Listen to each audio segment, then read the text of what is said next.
कृष्ण ओ हरे मुरारी, हे नाथ नारायण वासुदेवा, श्रीमन नारायण नारायण नारायण, भजमन नारायण नारायण नारायण। गोविंद मेरो है, गोपाल मेरो है, श्री बांके बिहारी नंदलाल मेरो है। बांके बिहारी जय हो तुम्हारी, जय हो तुम्हारी लाला जय हो तुम्हारी। गोविंद मेरो है, अरे गोपाल मेरो है, श्री बांके बिहारी नंदलाल मेरो है। जय हो। आज ओम नमो भगवते वासुदेवाय। वासुदेव भागवत पुराण की जय। 10वें स्कंद का आज हम 82वां अध्याय पढ़ेंगे। इसमें भगवान श्री कृष्ण बलराम से गोपियों की भेंट होगी आज, और अभी आगे दूसरे अध्याय में भी आगे बताएंगे। श्री सुखदेव जी कहते हैं, परीक्षित, इस प्रकार भगवान श्री कृष्ण और बलराम जी द्वारका में निवास कर रहे थे। एक बार सर्वग्रास सूर्य ग्रहण लगा, जैसा कि प्रलय के समय लगा करता है, और बहुत तगड़ा सूर्य ग्रहण था। तो सुरक्षित परीक्षित मनुष्य की ज्योतिषमियों के द्वारा उस ग्रहण का पता पहले से ही चल गया था। इसलिए सब लोग अपने अपने कल्याण के उद्देश्य से पुण्य आदि उपार्जन करने के लिए समंत पंचक तीर्थ कुरुक्षेत्र में आए। और समंत पंचक क्षेत्र वह है जहाँ शस्त्रधारियों में श्रेष्ठ परशुराम जी ने सारी पृथ्वी का क्षत्रियहीन करके राजाओं की हृदय धारा से 5 बड़े बड़े कुंड बना दिए थे। जैसे कोई साधारण मनुष्य अपने पाप की निवृत्ति के लिए प्रायश्चित करता है, वैसे ही सर्वशक्तिमान भगवान परशुराम ने अपने साथ कर्मों का कुछ संबंध न होने पर भी लोक मर्यादा की रक्षा के लिए वहीं पर यज्ञ किया था। परीक्षित, इस समय तीर्थ यात्रा के अवसर पर भारतवर्ष के सभी प्रांतों की जनता कुरुक्षेत्र में आई हुई थी। उनमें अक्रूर, वसुदेव, उग्रसेन आदि बड़े बूढ़े तथा गद, प्रद्युम्न, साम आदि अन्य यदुवंशी भी अपने अपने पापों का नाश करने के लिए कुरुक्षेत्र आए। और प्रद्युम्न नंदन अनिरुद्ध, यदुवंशी सेनापति कृतवर्मा, ये दोनों सुचंद्र, सुख और सारण आदि के साथ नगर की रक्षा के लिए द्वारका में रह गए थे। और यदुवंशी एक तो स्वभाव से ही परम तेजस्वी थे, दूसरे गले में सोने की माला, दिव्य पुष्पों की हार, बहुमूल्य वस्त्र और कवचों से सुसज्जित होने के कारण उनकी शोभा और भी बढ़ गई थी। वे तीर्थ यात्रा के पथ में देवताओं के विमान के समान, रथों और समुद्र की तरंग के समान चलने वाली घोड़ों और बादलों के समान विशालकाय एवं गर्जना करते हुए हाथियों तथा विद्याधरों के समान मनुष्यों के द्वारा ढोई जाने वाली पालकियों पर अपनी पत्नियों के साथ इस प्रकार शोभायमान हो रहे थे कि मानो स्वर्ग के देवता ही यात्रा कर रहे हों। महाभाग्यवान यदुवंशियों ने कुछ कुरुक्षेत्र में पहुंचकर एकाग्रचित्त से संयम पूर्वक स्नान किया और ग्रहण के उपलक्ष्य में निश्चित काल तक उपवास किया। उन्होंने ब्राह्मणों को गौदान किया, ऐसी गौओं का दान किया जिसे वस्त्रों की सुंदर सुंदर मूंगे, झूले और पुष्प मालाएं एवं सोने की जंजीरें पहना दी गई थीं। इसके बाद ग्रहण का मोक्ष ही हो जाने पर परशुराम जी के बनाए हुए कुंडों में यदुवंशियों ने विधि पूर्वक स्नान किया और पात्र ब्राह्मणों को सुंदर सुंदर पकवानों का भोजन कराया। उन्होंने अपने मन में यह संकल्प किया था कि भगवान श्री कृष्ण चरणों में हमारी प्रेम भक्ति बनी रहे। भगवान श्री कृष्ण को ही अपना आदर्श और इष्टदेव मानने वाले यदुवंशियों ने ब्राह्मणों से अनुमति लेकर तब स्वयं भोजन किया। फिर चल धनी और ठंडी छाया वाले वृक्षों के नीचे अपनी अपनी इच्छा के अनुसार डेरा डाल डाल कर ठहर गए। परीक्षित विश्राम कर लेने के बाद यदुवंशियों ने अपने सुहृद और संबंधी राजाओं से मिलना भेंटना शुरू किया।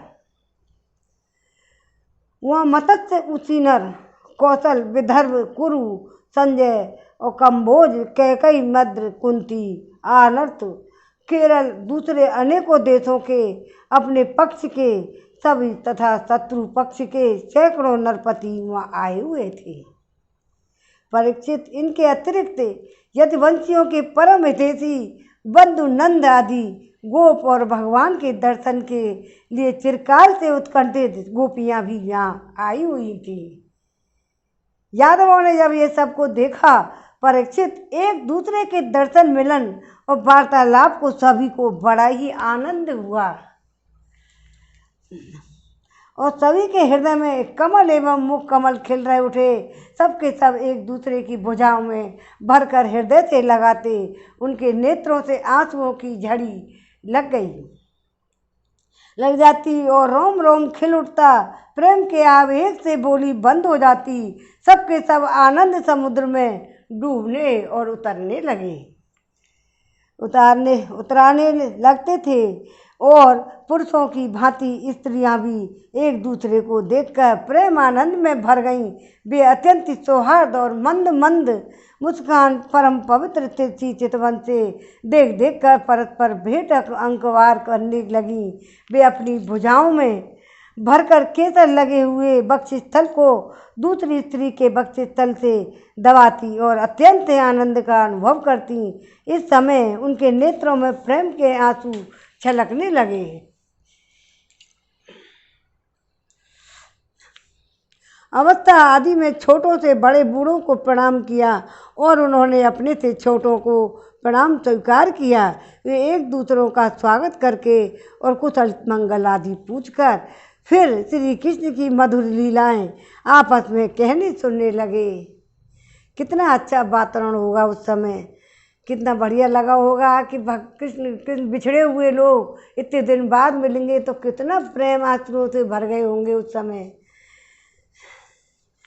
तो परीक्षित, कुंती, वसुदेव आदि भाइयों बहनों, उनके पुत्र पुत्री, माता पिता, भाभी भगवान श्री कृष्ण को देखकर तथा उनको बातचीत करके अपना सारा दुख भूल गई। कुंती ने वसुदेव जी से कहा, भैया मैं सचमुच बड़ी अभागिन हूँ। मेरी एक भी साध पूरी ना हुई। आप जैसे साधु स्वभाव सज्जन भाई आपत्ति के समय मेरी सुध भी ना ले। इससे बढ़कर दुख की कोई बात ही क्या होगी। भैया, विधाता जिसकी बाएं हो जाता है उसे स्वजन संबंधी पुत्र आदि माता पिता भी भूल जाते हैं। इसमें आप लोगों का कोई दोष नहीं है। वसुदेव जी से कुंती अपने भाई से वार्तालाप कर रही हैं। वसुदेव जी ने कहा, बहन उल्हाना मत दो, हमसे विलग न मानो। सभी मनुष्य देव के खिलौने हैं। यह संपूर्ण लोक ईश्वर के बस में है, रहकर कर्म करता है और उसका फल भोगता है। बहन, कंस ने सताए जाकर हम लोग इधर उधर अनेक दिशाओं में भगे हुए थे। अभी कुछ ही दिन से हुए हैं। ईश्वर की कृपा से हम सब पुनः अपना स्थान प्राप्त कर सके हैं। श्री सुखदेव जी कहते हैं, परीक्षित, वहाँ जितने भी नरपति आए थे, वसुदेव, उग्रसेन और यदुवंशियों ने उनका खूब सम्मान सत्कार किया। वे सब भगवान श्री कृष्ण का दर्शन पाकर परमानंद और शांति का अनुभव करने लगे। परीक्षित, भीष्म पिता में द्रोणाचार्य, धृतराष्ट्र, दुर्योधन आदि पुत्रों के साथ गांधारी पत्नियों के सहित युधिष्ठिर आदि पांडव, कुंती, संजय, विदुर, कृपाचार्य, कुंती भोज, विराट, भीष्मक और महाराज नग्नजित पुरजित द्रुपद और शल्य धृष्टकेतु कह काशी नरेश दम घोष विशालाह मिथिला नरेश मद्र नरेश केकई नरेश युधामन्यु सुशर्मा अपने पुत्रों के साथ वाहिक और दूसरे भी युधिष्ठिर के अनुयायी नृपति भगवान श्री कृष्ण का परम सुंदर श्री निकेतन विग्रह और उनकी रानियों को देखकर अत्यंत ही विस्मित हो गए। अब ये बलराम जी तथा भगवान श्री कृष्ण से भली भांति सम्मान प्राप्त करके बड़े आनंद से श्री कृष्ण के स्वजनों और यदुवंशियों की प्रशंसा करने लगे। उन लोगों ने मुख्यतया उग्रसेन की संबोधित करके कहा, हे भोजराज उग्रसेन जी, सच पूछिए तो इस जगत के मनुष्यों में आप लोगों का जीवन ही सफल है और धन्य है आप, धन्य धन्य है। हे प्रभु, आपके लिए कृष्ण जैसे भगवान आपके पास रहते हैं, धन्य हैं, क्योंकि जिन श्री कृष्ण का दर्शन बड़े बड़े योगियों के लिए भी दुर्लभ है, उन्हीं को आप लोग नित्य निरंतर देखते रहते हैं। और वेदों ने बड़े आदर के साथ भगवान श्री कृष्ण की कीर्ति गान किया है। उनके चरण धोवन का जल गंगा जल, उनकी वाणी शास्त्र और उनकी कीर्ति इस जगत को अत्यंत पवित्र कर रही है। अभी हम लोगों के जीवन की ही बात है, समय के फेर से पृथ्वी का सारा सौभाग्य नष्ट हो चुका था, परंतु उनके चरण कमलों के स्पर्श से पृथ्वी में फिर समस्त शक्तियों का संचार हो गया। अब वह फिर हमारी समस्त अभिलाषाओं और मनोरथों को पूर्ण करने लगी है। उग्रसेन जी, आप लोगों का श्री कृष्ण के साथ वैवाहिक और गोत्र संबंध है, यही नहीं आप हर समय उनका दर्शन और स्पर्श प्राप्त करते रहते हैं। उनके साथ चलते हैं, बोलते हैं, सोते हैं, बैठते हैं और खाते पीते हैं। यूँ तो आप लोग गृहस्थी को झंझटों में फंसे रहते हैं, जो नरक का मार्ग है, परंतु आप लोगों के घर में सर्वव्यापक विष्णु भगवान मूर्तिमान रूप से निवास करते हैं, जिनके दर्शन मात्र से स्वर्ग और मोक्ष की अभिलाषा ही मिट जाती है। श्रीमन नारायण नारायण नारायण, भजमन नारायण नारायण नारायण, गोविंद मेरो है, अरे गोपाल मेरो है, तेरी बांके बिहारी नंदलाल मेरो है। अब बांके बिहारी तो आपके पास ही विराजते हैं। सुखदेव जी कहते हैं, परीक्षित, जब नंद बाबा को यह बात मालूम हुई कि श्री कृष्ण आदि यदुवंशी कुरुक्षेत्र में आए हुए हैं, तब वे गोपों के साथ अपनी सारी सामग्री गाड़ियों पर लाद कर अपने प्रिय पुत्र श्री कृष्ण बलराम आदि के देखने के लिए वहाँ आए। नंद आदि गोपों को देखकर सबके सब यदुवंशी आनंद में भर गए। वे इस प्रकार उठ खड़े हुए मानो मृत शरीर में प्राणों का संचार हो गया हो। वे लोग एक दूसरे के मिलने के लिए बहुत दिनों से आतुर हो रहे थे, इसलिए एक दूसरे को बहुत देर तक अत्यंत गाढ़ भाव से आलिंगन करते रहे। आंखों में आंसुओं की धारा बहने लगी।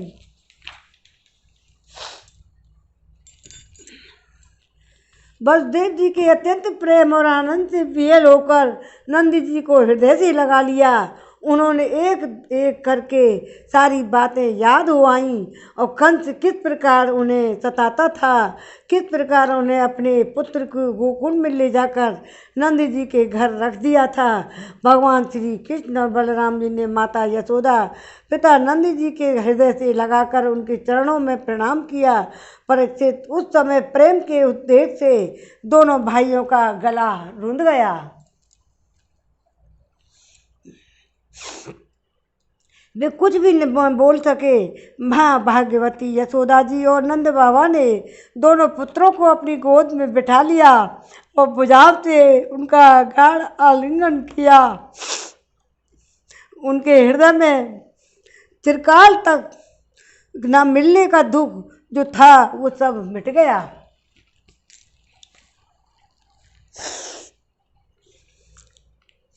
रोहिणी और देवकी जी ने ब्रजेश्वरी यशोदा को अपनी अंकुआर में भर लिया।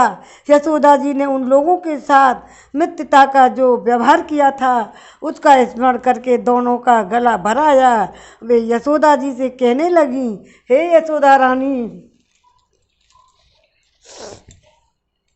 हे यशोदा रानी, आपने और ब्रजेश्वर नंद जी ने हम लोगों के साथ जो मित्रता का व्यवहार किया है वह कभी मिटने वाला नहीं है। उसका बदला इंद्र का ऐश्वर्य पाकर भी हम किसी भी प्रकार नहीं चुका सकती। हे नंदरानी जी, भला ऐसा कौन कृतज्ञ है जो आपके इस उपकार को भूल सके। हे देवी, जिस समय बलराम और श्री कृष्ण ने अपने माँ बाप को देखा तक न था, इनके पिता ने धरोहर के रूप में इन्हें आप दोनों के पास रखकर छोड़ा था। उस समय आपने इन दोनों को इस प्रकार रक्षा की जैसे पल के पुतलियों की रक्षा करती हैं, तथा आप लोगों ने इन्हें खिलाया पिलाया, दुलार किया, रिझाया और इनके मंगल के लिए अनेकों प्रकार के उत्सव मनाए। सच पूछिए तो इनके माँ बाप तो आप लोग ही हैं। आप लोगों को देख रेख में इन्हें किसी की आँच तक न लगी, ये सर्वथा निर्भय रहे।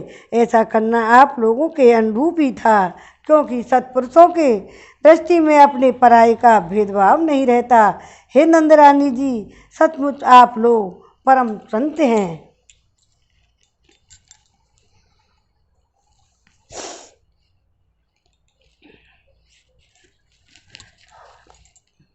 आज तक हमारे भी आंसू आ रहे हैं, तो वहाँ क्या हाल हुआ होगा। आप लोग भी पढ़ रहे सुन रहे होंगे तो आपको भी ऐसा ही आवाज़ हो रहा होगा जैसे मेरे मन में हो रहा है। श्री सुखदेव जी कहते हैं, परीक्षित, मैं कह चुका हूँ कि गोपियों के पास प्रियतम जीवन सर्वस्व श्री कृष्ण ही थे। जब वे उनके दर्शन के समय नेत्रों की पलकें गिर पड़ती, तब वे पलकों को बनाने के वाले को ही पूछने लगती कि उन्हीं प्रेम की मूर्ति गोपियों को आज बहुत दिनों के बाद भगवान श्री कृष्ण के दर्शन हुआ है। उनके मन में इसके लिए कितनी लालसा थी, इसका अनुमान भी नहीं किया जा सकता। उन्होंने नेत्रों के रास्ते प्रियतम श्री कृष्ण को हृदय में ले जाकर गाढ़ आलिंगन किया और मन ही मन आलिंगन करते करते तन्मय हो गईं। परीक्षित, कहाँ तक कहूँ, वे उस भाव को प्राप्त हो गईं जो नित्य निरंतर अभ्यास करने वाले योगियों के लिए भी अत्यंत दुर्लभ है। जब भगवान श्री कृष्ण ने देखा कि गोपियाँ मुझसे तादात्म्य को प्राप्त एक हो रही हैं, तब वे एकांत में उनके पास गए, उनको हृदय से लगाया, कुशल मंगल पूछा। हंसते हुए यही बोले, हे सखियों, हम लोग अपने स्वजन संबंधियों का काम करने के लिए ब्रज से बाहर चले आए। इस प्रकार तुम्हारी जैसी प्रेयसियों को छोड़कर हम शत्रुओं का विनाश करने में उलझ गए हैं। बहुत दिन बीत गए, क्या कभी तुम लोग हमारा स्मरण नहीं करती हो। मेरी प्यारी गोपियों, कहीं तुम लोग मन में यह आशंका तो नहीं हो गई है कि मैं अकृतज्ञ हूँ। ऐसा समझकर तुम लोग हमसे बुरा तो नहीं मानने लगी हो। निसंदेह भगवान ही प्राणियों के संयोग और वियोग के कारण हैं। जैसे वायु बादलों और तिनकों की रुई धूल के कणों को एक दूसरे में मिला देती है, फिर स्वच्छंद रूप से उन्हें अलग कर देती है, वैसे ही समस्त पदार्थों के निर्माता भगवान भी सबका संयोग वियोग अपनी इच्छा अनुसार करते रहते हैं। हे सखियों, ये बड़े सौभाग्य की बात है, तुम सब लोगों को मेरा वह प्रेम प्राप्त हो चुका है जो मेरी ही प्राप्ति कराने वाला है, क्योंकि मेरे प्रति की हुई प्रेम भक्ति प्राणियों को अमृत तत्व परमानंद धाम प्रदान करने में समर्थ है। प्यारी गोपियों, जैसे घट आदि जितने भी भौतिक पदार्थ हैं, उनके आदि अंत और मध्यम में बाहर और भीतर उनके मूल कारण पृथ्वी और जल, वायु, अग्नि और आकाश ही ओतप्रोत हो रहे हैं। जैसे ही जितने भी पदार्थ हैं, उनके पहले पीछे बीच में बाहर और भीतर केवल मैं हूँ। इस प्रकार सभी प्राणियों के शरीर में यही पांचों भूत कारण रूप से स्थित हैं और आत्मा भोक्ता के रूप में तथा जीव के रूप में स्थित है, परंतु मैं इन दोनों से परे अविनाशी सत्य हूँ। ये दोनों मेरे ही अंदर प्रतीत हो रहे हैं। तुम लोग ऐसा अनुभव करो।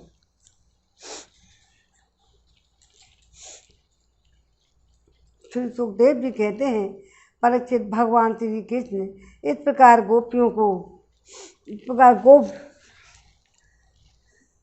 गोपियों की आध्यात्म ज्ञान की शिक्षा से शिक्षित किया और उसी उपदेश के बार बार स्मरण से गोपियों का जीवन कोष, लिंग, शरीर नष्ट हो गया और वे भगवान से ही में ही एक हो गई, भगवान की हो गई, सब हो सदा सर्वदा के लिए प्राप्त हो गई।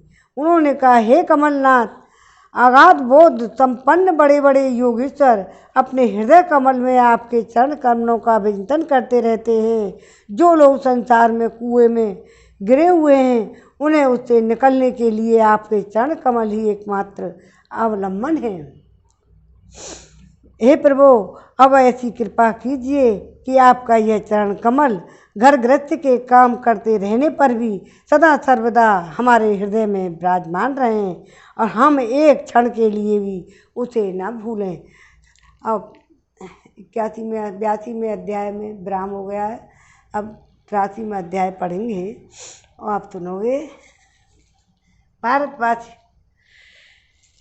अब 83वां अध्याय है, भगवान की पटरानियों के साथ द्रौपदी की बातचीत है। अभी जितने भी आए हैं उन सबसे मिल रहे हैं भगवान, और उनकी पत्नियां भी मिलेंगी। हम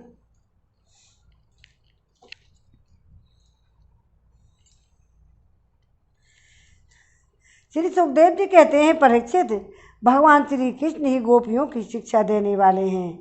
वही उस शिक्षा के द्वारा प्राप्त होने वाली वस्तु हैं। इसके पहले जैसा कि वर्णन किया गया है, भगवान श्री कृष्ण ने उन पर महान अनुग्रह किया। अब उन्होंने धर्मराज युधिष्ठिर तथा अन्य समस्त संबंधियों से कुशल मंगल पूछा। भगवान श्री कृष्ण के चरण कमलों का दर्शन करने से ही उनके सारे अशुभ नष्ट हो चुके थे। अब जब भगवान श्री कृष्ण ने उनका सत्कार किया, कुशल मंगल पूछा, तब वे अत्यंत ही आनंदित होकर उनसे कहने लगे, हे भगवान, बड़े बड़े महापुरुष मन ही मन आपके चरण बिंदों का मकरंद सा रस पान करते रहते हैं। कभी कभी उनके मुख कमल से लीला कथा के रूप में वह रस छलक पड़ता है। हे प्रभु, वह इतना अद्भुत दिव्य रस है कि कोई भी प्राणी उसको पी ले तो जन्म मृत्यु के चक्कर में डालने वाली विस्मृति तथा अविद्या को नष्ट कर देता है।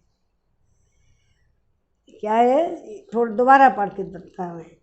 हे प्रभु, इतना अद्भुत दिव्य रस है कि कोई भी प्राणी उसको पी ले तो वह जन्म मृत्यु के चक्कर में डालने वाली विस्मृति अथवा अविद्या को नष्ट कर देता है। उसी रस को जो लोग अपने कानों के दोनों में भर भर कर जी भर के पीते हैं, उनके अमंगल की आशंका ही क्या है। हे भगवान, आप एक रस ज्ञान स्वरूप और अखंड आनंद के समुद्र हैं।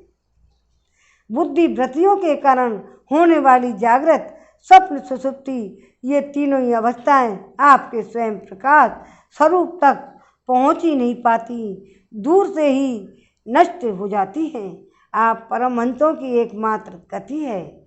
समय के फेर से वेदों का आवाज होते देखकर उनकी रक्षा के लिए आपने अपनी अचिंत्य योग माया के द्वारा मनुष्य का सा शरीर धारण कर रखा है और ग्रहण किया है। हम आपके चरणों में बार बार नमस्कार करते हैं। श्री सुखदेव जी कहते हैं, परीक्षित, जिस समय दूसरे लोग इस प्रकार भगवान श्री कृष्ण की स्तुति कर रहे थे, उसी समय यादव और कौरव कुल की स्त्रियां एकत्र होकर आपस में भगवान की त्रिभुवन विख्यात लीलाओं का वर्णन कर रही थी। अब मैं तुम्हें उन्हीं की बातें सुनाता हूँ। सुखदेव जी बोले कि अब तुम दोबारा इन सब चीज़ों को मैं सुनाता हूँ। द्रौपदी ने क्या कहा, हे रुक्मणी, भद्रे हे जामवती, हे सत्य भामे कालंदी से बे लक्ष्मणे रोहिणी अनान्य कृपा कृष्ण पत्नियों, तुम लोग हमें यह तो बताओ, स्वयं भगवान श्री कृष्ण ने अपनी माया से लोगों का अनुकरण करते हुए तुम लोगों को किस प्रकार प्राण ग्रहण किया। रुक्मणी जी ने कहा, द्रौपदी, जरासंध आदि सभी राजा चाहते थे कि मेरा विवाह शिशुपाल के साथ हो और इसके लिए सभी शस्त्रास्त्र से सुसज्जित होकर युद्ध के लिए तैयार थे, परंतु भगवान मुझे जैसे ही हरलाए, जैसे सिंह बकरी और भेड़ों के झुंड में से अपना भाग छीन ले जाए। क्यों ना हो, जगत में जितने भी जाजे वीर हैं उनके मुक्तों पर इन्हीं की चरण धूल शोभायमान होती है। द्रौपदी जी, मेरी तो यही अभिलाषा है कि भगवान के ही वे समस्त संपत्ति और सौंदर्यों के आश्रय चरण कमल जन्म जन्म मुझे आराधना करने के लिए प्राप्त होते रहें, मैं उन्हीं की सेवा में लगी रहूं। सत्यभामा ने कहा, द्रौपदी जी, मेरे पिताजी अपने भाई प्रसेन की मृत्यु से बहुत दुखी हो रहे थे। उन्होंने उनके वध का कलंक भगवान कृष्ण पर लगाया, भगवान पर ही लगाया। उस कलंक को दूर करने के लिए भगवान ने वृक्षराज जाम्बवान पर विजय प्राप्त की और वह रत्न लाकर मेरे पिता को दे दिया। अब तो मेरे पिताजी मिथ्या कलंक लगाने के कारण डर गए, अतः यद्यपि वे दूसरों को मेरा वरदान वाग्दान कर चुके थे, फिर भी उन्होंने मुझे स्वयंतक मणि के साथ भगवान के चरणों में ही समर्पित कर दिया। अब जामवंती ने कहा, हे द्रौपदी जी, मेरे पिता वृक्षराज जामवान को इस बात का पता न था कि वही मेरे स्वामी भगवान सीतापति हैं, इसलिए वे उनसे 27 दिनों तक लड़ते रहे, परंतु जब परीक्षा पूरी हुई, उन्होंने जान लिया कि भगवान राम ही हैं। तब उनकी चरण कमल पकड़कर स्वयंतक मणि के साथ उपहार के रूप में मुझे समर्पित कर दिया। मैं यही चाहती हूँ कि जन्म जन्म जन्म इन्हीं की दासी बनी रहूं। कालिंदी ने कहा, हे द्रौपदी जी, जब भगवान की मालूम हुआ कि मैं उनके चरणों का स्पर्श करने की अभिलाषा से तपस्या कर रही हूँ, तब वे अपने सखा अर्जुन के साथ यमुना तट पर आए और मुझे स्वीकार कर लिया। मैं उनका घर बहारने वाली उनकी दासी हूँ। द्रौपदी जी, अब मित्रविंदा ने कहा, द्रौपदी जी, मेरे स्वयंवर हो रहा था, वहाँ आकर भगवान ने सब राजाओं को जीत लिया। जैसे सिंह झुंड के झुंड खोतों में से अपना भाग ले जाए, वैसे ही मुझे अपनी शोभामयी द्वारकापुरी में ले आए। मेरे भाइयों ने मुझे भगवान से छुड़ाकर मेरा अपकार करना चाहा, परंतु उन्हें भी नीचा दिखा दिया।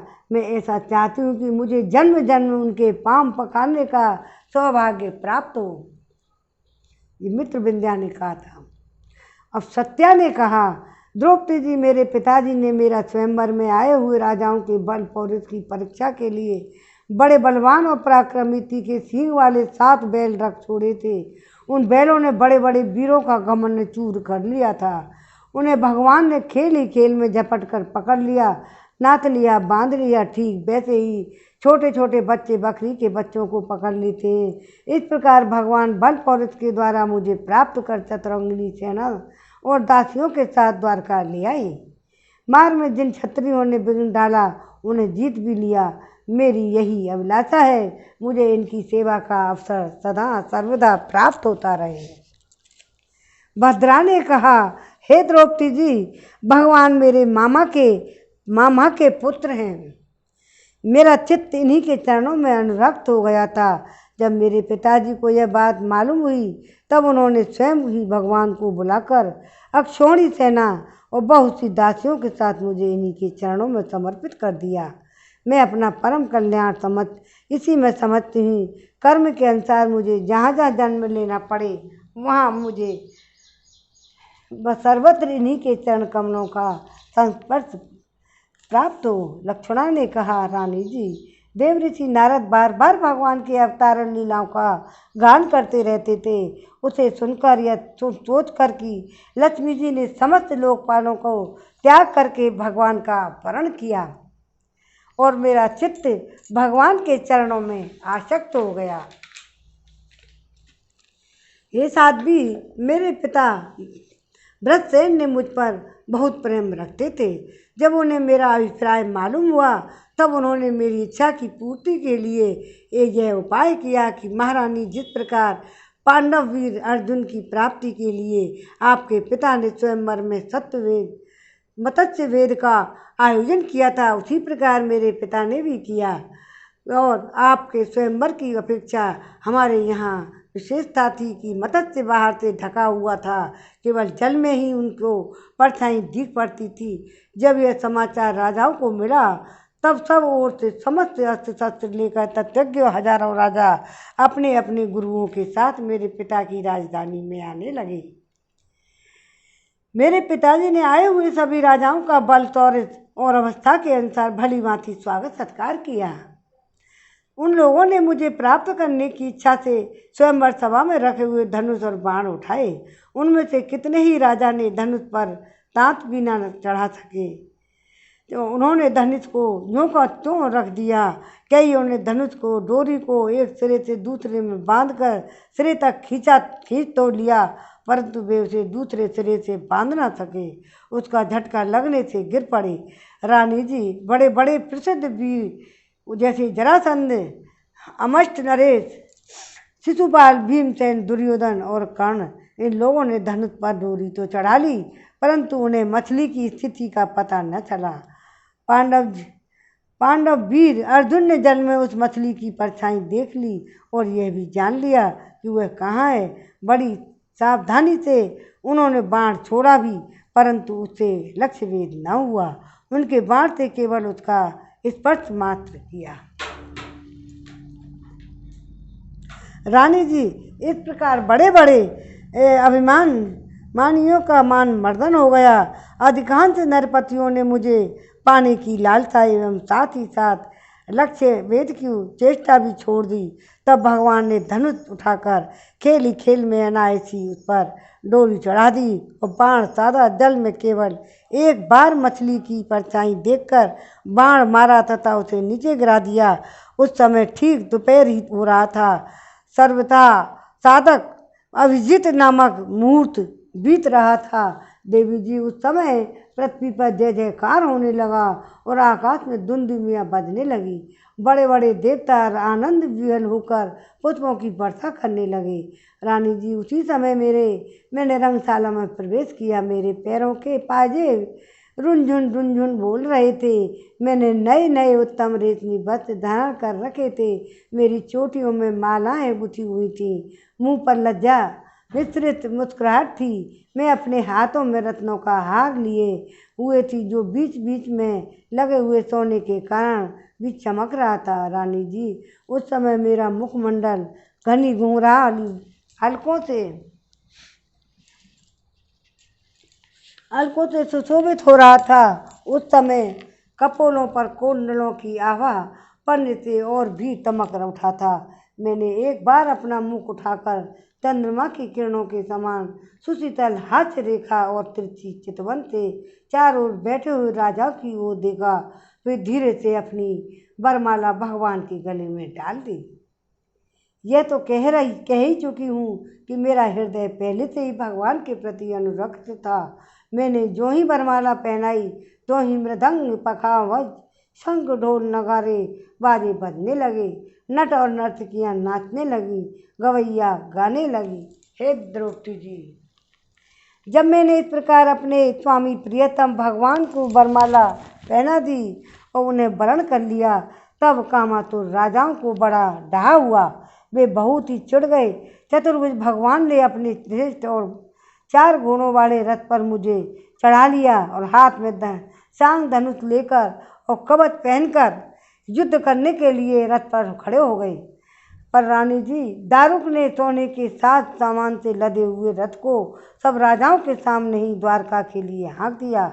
जैसे कोई सिंह हरिणों के बीच से अपना भाग ले जाता है, उनमें से कुछ राजाओं ने धनुष लेकर युद्ध के लिए सज धज कर इस उद्देश्य से रास्ते में पीछा भी किया हम भगवान को रोक लें, परंतु रानी जी उनकी चेष्टा ठीक वैसी ही थी जैसे कुत्तों सिंह को रोकना चाहें।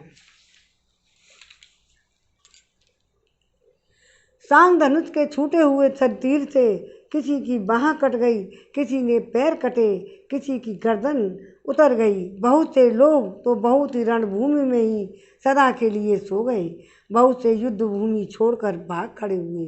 तदंतर यदुवंश शिरोमणि भगवान ने सूर्य की भांति अपने निवास स्थान स्वर्ग और पृथ्वी में सर्वत्र प्रशंसित द्वारका नगरी में प्रवेश किया। उस दिन वह विशेष रूप से सजाई गई थी और उनके कारण सूर्य का प्रकाश धरती पर नहीं आ पाता था। मेरी अभिलाषा पूर्ण हो जाने से पिताजी को बहुत प्रसन्नता हुई। उन्होंने अपने हितैषी सुहृदय संगे सगे संबंधियों और भाई बंधुओं को बहुमूल्य वस्त्र आभूषण तैया और आसन और विविध प्रकार की सामग्रियां देकर सम्मानित किया। भगवान परिपूर्ण हैं, तथापि मेरे पिताजी ने प्रेमवश उन्हें बहुत सी दासियां, सब प्रकार की संपत्तियां, सैनिक, हाथी, रथ, घोड़े आदि बहुत से बहुमूल्य अस्त्र शस्त्र समर्पित किए। रानी जी, हमने पूर्व जन्म में सबकी आसक्ति छोड़कर कोई बहुत बड़ी तपस्या की होगी, तभी तो हमें इस जन्म में आत्माराम भगवान की गृह दासियां बनी हैं।